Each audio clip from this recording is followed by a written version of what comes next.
a colonial-era law used by the British against freedom fighters like Mahatma Gandhi and Lokmanya Tilak has finally gone, in a sense, from the Indian Penal Code, as the Supreme Court put a stay on this law. The government has already said they will be looking at reframing and re-examining this law after the Prime Minister's intervention.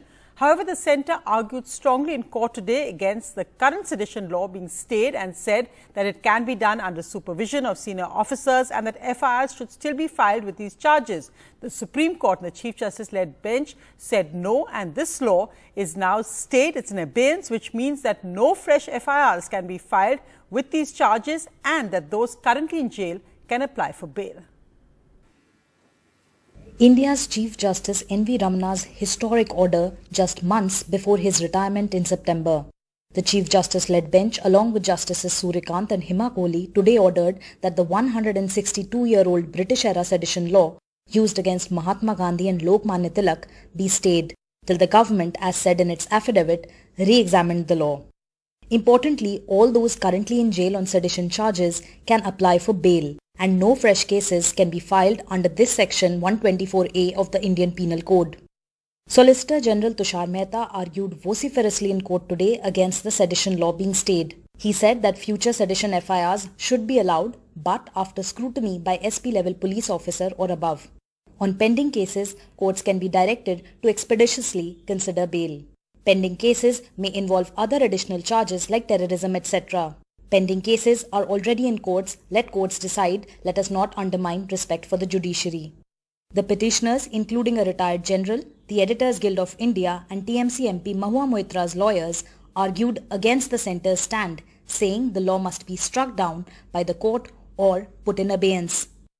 Unusually, the bench then got up and held private discussions for half an hour, returning with their historic order, staying a law which had been used mainly against opponents of governments, state and centre. With the Chief Justice saying, it is clear that the centre agrees that rigors of sedition are not in tune with current situation. The law was intended for when the country was under colonial law. The court has to maintain civil liberty and sovereignty of state, which is a difficult exercise. It will be appropriate not to use this provision of law till further re-examination is over. All pending proceedings to be kept in abeyance.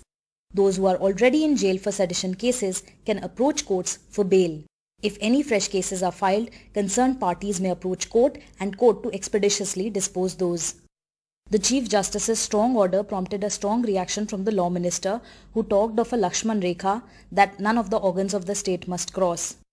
We respect the court, we respect the independence of the court, but there are things which is called Lakshman Rekha. All the organs of the state must respect each other. A clear-cut message has gone today to suppressors and subjugators of public opinion, of dissent. Today's order was greeted with relief across the country, and the first impact of the Supreme Court's order came ironically against a Congress government when the Jodhpur bench of the Rajasthan High Court stayed the arrest of TV journalist Aman Chopra, saying no FIRs could now be registered under section 124A.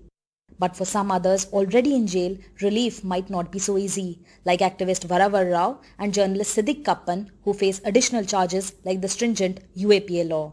Section 124A is not a standalone case. The present Bhima Koregaon case has at least 5 or 6 sections from UAPA. ये तो एक अच्छा फैसला सुनाया है आज court ने, लेकिन हमारा भाई के ऊपर जो है ना और भी बहुत सारे केस लगा हुआ है, UAPA लगा हुआ है, ED का केस भी लगा हुआ है, जो 8 तारीख को केस था पहले, अभी ये 13 तारीख को और है.